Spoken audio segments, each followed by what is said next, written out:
Good morning, students. Today we are going to discuss about the chemical reaction and equations. Next, that is the third video. In the last video, we were discussing about the balancing of the chemical equations. But now at this time, we are going to discuss about the type of the chemical reactions. Okay. So, type of chemical reactions.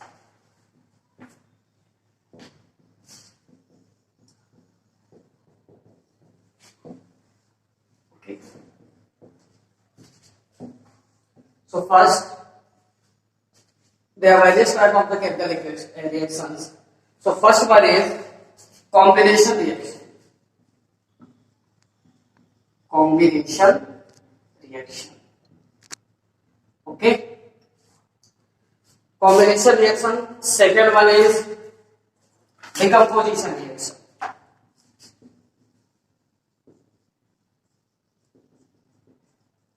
Decomposition reaction. Okay. Third one is displacement reaction. Displacement reaction या फिर उसे हम substitution reaction भी कह सकते हैं.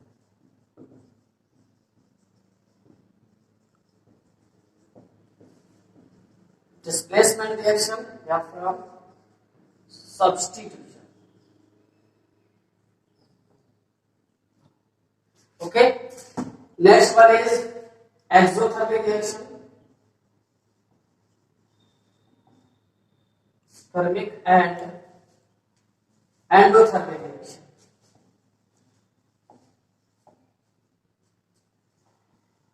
Next one is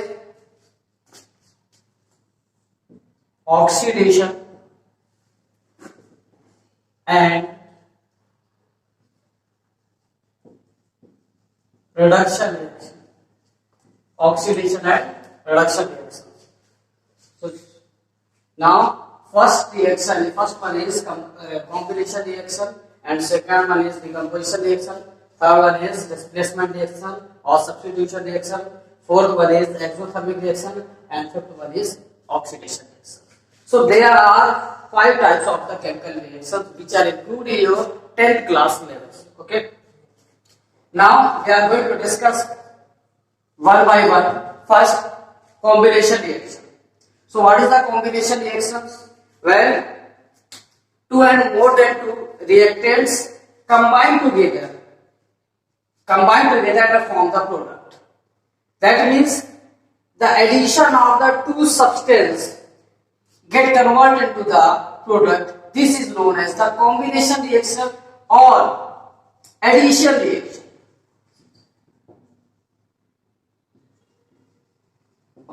Or direct combination reaction or synthetic reaction. So there are various names, but combination reaction is the general words which are used in the chemistry. Okay, so let us discuss about the combination reaction. Suppose, let examples.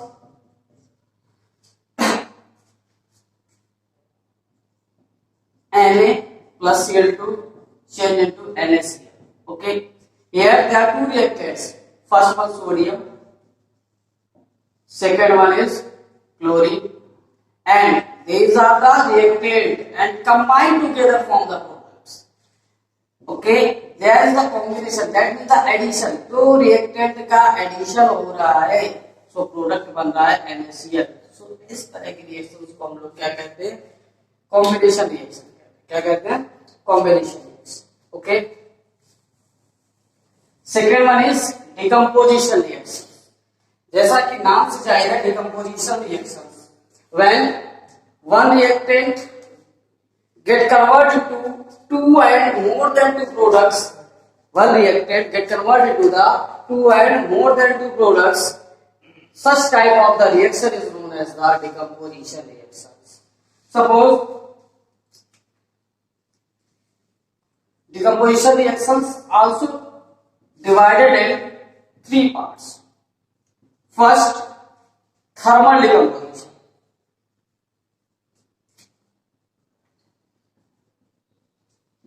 thermal decomposition. Second one is electrical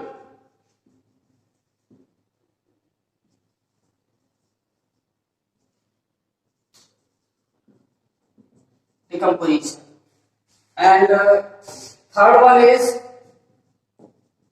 photo decomposition. Photo decomposition. So first one is thermal decomposition, second one is electrical decomposition, third one is photo decomposition. तो सबसे पहले discuss करते हैं thermal decomposition के बारे में। Thermal decomposition means when the reactant get decomposed by the heating. So such type of the reaction is known as the thermal decomposition. Thermal word का meaning है कि कई बार अगर हम किसी भी सब्सटेंस को हीट करके उसे डिकम्पोज कर रहे हैं तो उसे थर्मल डिकम्पोजिशन कहेंगे। इलेक्ट्रिकल डिकम्पोजिशन का मीनिंग है, यहाँ पर सेंस ये है कि अगर हम इलेक्ट्रिकली इलेक्ट्रिक चार्ज कन्वे कर रहा है तो वो डिकम्पोज हो जाए तो इसे इलेक्ट्रिकल डिकम्पोजिशन कहेंगे। फोटो डिकम्पोजिशन का मीन्स है अगर हम इसे लाइट के थ्रू डिकम्पोज कर रहे हैं तो उसे हम फोटो डिकम्पोजिशन कहेंगे। Okay, that means when the reactants are decomposed by the thermal heating that is known as the thermal decomposition. If by the passing electricity through the substance, then substance get converted to the two and more than two products is known as the electrical decomposition. And when substance get converted into the two and more than two products by the passing through the light, so that is known as the photo decomposition. चलो अब एक करके examples देख लेते हैं thermal decomposition के, electrical decomposition के और फोटो डिकम्पोजिशन के। पहला बात कर लेते हैं थर्मल डिकम्पोजिशन का। फेरस सल्फेट, आप लोग फार्मूला जानते होंगे FeSO4। FeSO4 को कन्वर्ट करेंगे अगर हम हीट देते हैं, यहाँ पर ये सिंपल जब आपको डेल का दिख रहा है तो हीट का सिंबल आप शो कर सकते हैं। यहाँ पर आप यहाँ पर लिख सकते हैं थर्मल डिकम्पोजिशन इजीली, कोई प्रॉब्लम नहीं। यहाँ पर आप यहाँ पर ये लिख सकते हैं thermal decomposition. Okay, so FeSO4 get converted to the ferric oxide Fe2O3, not ferrous oxide. अगर ferrous oxide होता तो only FeO, यहाँ पर ferric oxide, ferric oxide means Fe2O3। Fe2O3 के अलावा बनता है SO2 plus SO3, दो गैसेस बनती है। Ferrous sulfate get converted to ferric oxide and sulfur dioxide and sulfur trioxide. This one is the sulfur trioxide and this is the sulfur dioxide. Okay, trioxide and dioxide. Okay, so both are the gases and balance कर सकते हो reaction को, यहाँ पर 2 लगा दीजिएगा, reaction balance हो जाएगी। Okay,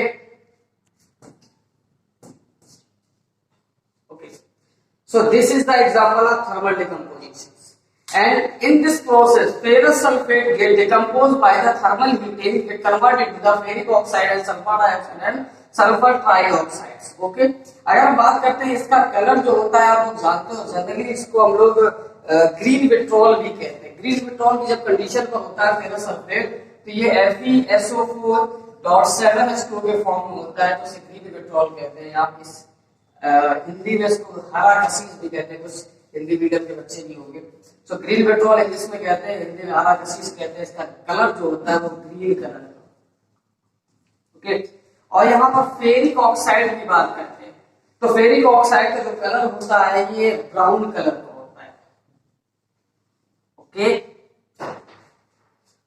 both of the gases are the colorless, there is no problems. Now we are going to discuss about the second one is electrical decomposition. So what is the electrical decomposition? In this process any reactant electrically decompose into and more than two products. अभी मैंने आपको discuss किया था, इससे पहले बताया था आपको, यहाँ पर जो लिखा था हमने कॉम्बिनेशन रिएक्शन, उसमें दो रिएक्टेंट ऐड होकर एक प्रोडक्ट बना रहे हैं। यहाँ पर एक रिएक्टेंट कन्वर्ट हो रहा प्रोडक्ट्स में, दो या दो से ज्यादा रिएक्टेंट। ये डिफरेंस है डिकम्पोजिशन और कॉम्बिनेशन में। तो सेकंड की बात कर लेते हैं इलेक्ट्रिकल डिकम्पोजिशन की। ये तो थर्मल डिकम्पोजिशन की बात होगी। तो थर्मल की बात समझ में आ गई, हीट से जहां पर कोई सब्सटेंस डिकम्पोज होगा उसे थर्मल डिकम्पोजिशन कहेंगे। अगर इलेक्ट्रिकली वो डिकम्पोज हो रहा है तो उसे इलेक्ट्रिकल डिकम्पोजिशन कहेंगे। तो इलेक्ट्रिकल डिकम्पोजिशन का कोई एग्जांपल ले लेते हैं, बहुत जनरली आप लोग अच्छे से जानते हो कि वाटर को अगर हम इलेक्ट्रिकली डिकम्पोज करें इलेक्ट्रिक करंट के थ्रू, तो यहाँ पर अपन को H2 और O2 मिलती है। क्या मिलती है? H2 और O2, ऑक्सीजन गैस। यहाँ पर आपको लिखना पड़ेगा इलेक्ट्रोलिसिस। इलेक्ट्रोलिसिस के थ्रू वाटर को अगर इलेक्ट्रोलिसिस कराते हैं तो हाइड्रोजन और ऑक्सीजन गैस में कन्वर्ट हो जाता है। तो this is known as the electrical decomposition. This is known as the electrical decomposition. अब बात कर लेते हैं इसको बैलेंस कर लेते हैं उससे। लेकिन सवाल ये उठता है कि इलेक्ट्रिकल डिकम्पोजिशन कभी भी इलेक्ट्रिकली कराओगे तो वहां तो एक कैथोड होगा और एक एनोड होगा। आप अच्छे तरह से पढ़ के आए हो 9th क्लास में कि पॉजिटिव प्लेट एनोड होगी, नेगेटिव प्लेट कैथोड होगी। अब सवाल ये उठता है कि हाइड्रोजन कैथोड पर जाएगा कि एनोड पर जाएगा, ये सवाल सबसे बड़ा है। तो कैसे पता चलेगा कौन सा प्रोडक्ट कैथोड पर जाएगा, कौन सा प्रोडक्ट एनोड पर जाएगा? जनरल थोड़ी सी बात कर लेते हैं। यहाँ पर ये एनोड पर जाएगा, आ जाएगा एनोड पर। ये कहाँ जाएगा? कैथोड पर। अब ये एनोड पर क्यों जाता है, ये कैथोड पर क्यों जाता है, इस पर हम डिस्कस करेंगे आगे जब टॉपिक पढ़ेंगे ऑक्सीडेशन और रिडक्शन। लेकिन थोड़ी सी हिंट देते हैं आपको कि एनोड पॉजिटिव चार्ज प्लेट जो होती है उसे एनोड कहते हैं। तो ऑक्सीजन की टेंडेंसी नेगेटिव होती है, तो पॉजिटिव प्लेट को वो अट्रैक्ट होता है और वो इलेक्ट्रॉन डोनेट करके कन्वर्ट हो जाता है ऑक्सीजन में। यहाँ पर हाइड्रोजन कन्वर्ट हो जाती है कैथोड पर। ओके, आगे बात कर लेते हैं। तो आपको बात समझ में आ गई होगी इलेक्ट्रिकल डिकम्पोजिशन क्या है, कि जब किसी रिएक्टेंट में इलेक्ट्रिकली वो डिकम्पोजिशन कराया जाता है और वो दो या दो से ज्यादा प्रोडक्ट्स में कन्वर्ट हो जाता है तो उसे इलेक्ट्रिकल डिकम्पोजिशन कहते हैं। Is that clear? Okay, next last topic is photo decomposition. So what is the photo decomposition? Any substance decompose through the light and get converted to two and more than two products is known as the photo decomposition. So now let us discuss about the photo decomposition. So photo decomposition का कोई example ले लेते हैं। Suppose मैंने ले लिया, generally आप लोग अच्छे से जानते हो कि जितने सिल्वर के साल्ट हैं सब फोटो डिकम्पोजिशन इजीली करते हैं। तो कोई भी सिल्वर का साल्ट ले लो, आप जो बताओ वो ले लो। जनरली बच्चे AgCl का नाम होता है। AgCl क्या होता है? सिल्वर क्लोराइड, व्हाइट कलर का होता है। किस कलर का होता है? व्हाइट कलर का AgCl होता है। अगर हम इसको डिकम्पोज कराएंगे AgCl को, तो आपको दिख रहा है अच्छे से Ag में कन्वर्ट हो जाएगा और Cl2 गैस में कन्वर्ट हो जाएगा। Ag में कन्वर्ट हो जाएगा और Cl2 गैस में कन्वर्ट हो जाएगा। ओके, यहाँ पर फोटो डिकम्पोजिशन, यहाँ पर हम लोग H2 का सिंबल बना रहे हैं। हालांकि जनरली बुक में H2 लिखा रहता है, इस H2 का मीनिंग ये है कि ये सनलाइट को शो कर रहा है। हमेशा ये रिएक्शन सनलाइट में होगी तभी फोटो केमिकल रिएक्शन होगी। ओके, यहाँ पर आप चाहो तो यहाँ सनलाइट भी लिख सकते हो। ओके, आपने H2 लिख दिया, इतना बहुत है। HCl डिकम्पोज हो रहा है तो यहाँ बैलेंस कर सकते हो इस चीज को। Okay, now third one is displacement reaction. Displacement reaction also known as the substitution reaction. Substitution means एक सब्सटेंस दूसरे सब्सटेंस में रिप्लेस हो जाए, इसे रिप्लेसमेंट रिएक्शन भी आप कह सकते हो। डिस्प्लेसमेंट रिएक्शन क्या होती है इस पर डिस्कस। तो next topic is displacement reaction. Next topic is displacement reaction.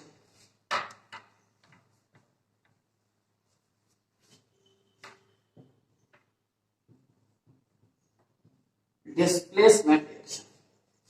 So displacement reaction when ions or molecules are exchanged together during the reaction in reactant and get converted to the product. So such type of the reaction is known as the displacement reaction. अगर हम हिंदी में translate करके बताएं तो ऐसी reaction जिसमें reactant के जो मॉलिक्यूल्स हैं या आयंस हैं वो आपस में इंटरचेंज हो जाएं, तो इस तरह के रिएक्शंस को डिस्प्लेसमेंट रिएक्शंस कहते हैं। अगर हम दूसरे वर्ड्स में भी बोलें कि when one substance displace another substance from their solution, that is known as the displacement reaction. अगले टर्म में एक तरह से और डिफाइन कर सकते हैं इसको डिस्प्लेसमेंट रिएक्शन को कि अगर कोई सब्सटेंस दूसरे सब्सटेंस से उनके मॉलिक्यूल्स को इंटरचेंज करता है तो ऐसी रिएक्शंस को हम लोग क्या बोलेंगे? Displacement reaction. तो हमने डिस्प्लेसमेंट रिएक्शन को कई तरह से एक्सप्लेन किया। इसी को हम लोग सब्स्टिट्यूशन रिएक्शन भी कहते हैं। तो डिस्प्लेसमेंट रिएक्शन का कोई भी एक एग्जांपल ले लेते हैं। सपोज हमने ले लिया यहाँ पर Fe ले लिया, Fe को हमने CuSO4 कॉपर सल्फेट के सॉल्यूशन में डाल दिया। जो कॉपर सल्फेट का सॉल्यूशन होता है ब्लू कलर का होता है, ये आप एक्सपेरिमेंट घर पे भी कर सकते हो इजीली। आयरन की रॉड को कॉपर सल्फेट के सॉल्यूशन में डालोगे, ये कन्वर्ट हो जाएगा FeSO4 प्लस Cu। आप देख रहे हो अच्छे से, यहाँ पे इस Fe ने इस Cu को इस सॉल्यूशन से डिस्प्लेस करा दिया, अलग करा दिया। डिस्प्लेस का मतलब है यहाँ से सब्स्टिट्यूट करा दिया, इस Fe ने इसका जगह ले लिया, यानी कि ये FeSO4 में कन्वर्ट हो गया और ये Cu को अलग कर दिया। यानी किसी के सॉल्यूशन से कोई सब्सटेंस उस सॉल्यूशन को डिस्प्लेस करा दे, ऐसी रिएक्शन को कहेंगे डिस्प्लेसमेंट रिएक्शन। ओके, अब बात कर लेते हैं डिस्प्लेसमेंट रिएक्शन भी कई तरह की होती है। फर्स्ट है आपका सिंगल सब्स्टिट्यूशन रिएक्शन। कौन सा? Single substitution reaction. Okay, single substitution reactions क्या है? जैसे मैंने अभी एक रिएक्शन लिखी थी, सिंगल सब्स्टिट्यूशन रिएक्शन में एक सब्सटेंस, जैसे भी ये रिएक्शन लिखा मैंने, आपको समझ में आ रहा है कि ये FeCu को इसके सॉल्यूशन से डिस्प्लेस करा रहा है, यानी कि सिंगल एलिमेंट यहाँ से डिस्प्लेस हो रहा है। तो ऐसी रिएक्शन को हम लोग सिंगल सब्स्टिट्यूशन रिएक्शन कहेंगे, यानी कि कन्वर्ट हो जाएगा FeSO4 प्लस Cu में। अगर हम बात करते हैं इसी की, तो ये आता है double displacement reaction. Double displacement reaction. Okay, double displacement reaction क्या होगा? यानी दो सब्सटेंस, दो रिएक्टेंट है, वो आपस में एक दूसरे को इंटरचेंज करते हैं, तो ऐसी रिएक्शन को हम लोग क्या बोलेंगे? डबल डिस्प्लेसमेंट रिएक्शन कहेंगे। सिंपली अगर हम एक एग्जांपल ले लें, AgNO3 ले लें या Ag सिल्वर नाइट्रेट ही ले रहे हैं, इसे लुमिनर कास्टिक भी कहते हैं। जनरली याद रखिएगा आप लोग, अक्सर एग्जाम में, कॉम्पिटिटिव एग्जाम्स में पूछा जाता है लुमिनर कास्टिक या सिल्वर नाइट्रेट। ओके, इसको हमने KCl के सॉल्यूशन से रिएक्शन करा दिया, तो आपको अच्छे से दिख रहा है ये पोटेशियम इस Ag को रिप्लेस कराएगा और ये Ag इस पोटेशियम को रिप्लेस कराएगा, दोनों आपस में एक दूसरे में इंटरचेंज करेंगे, यानी कि क्या बनेगा? AgCl बन जाएगा और KNO3 बन जाएगा। अगर हम दूसरे टर्म्स में डिफाइन करें इसको, तो कैसे डिफाइन करेंगे? The ions of the reactants interchange together and form the product having the new properties. Such type of the reaction is known as the double displacement reaction, double substitution reaction. Is that clear? Any more question about this matter? I think मेरे ख्याल से कोई question आपके दिमाग में नहीं आ रहा होगा, सारी चीजें क्लियर होंगी। ये Ag देखो इस पोटेशियम इसके साथ जुड़ रहा है और ये पोटेशियम इस NO3 के साथ नाइट्रेट के साथ जुड़ रहा है, तो AgCl में कन्वर्ट हो रहा है, वो पोटेशियम नाइट्रेट के फॉर्म में कन्वर्ट हो रहा है। ऐसी रिएक्शंस को डबल डिस्प्लेसमेंट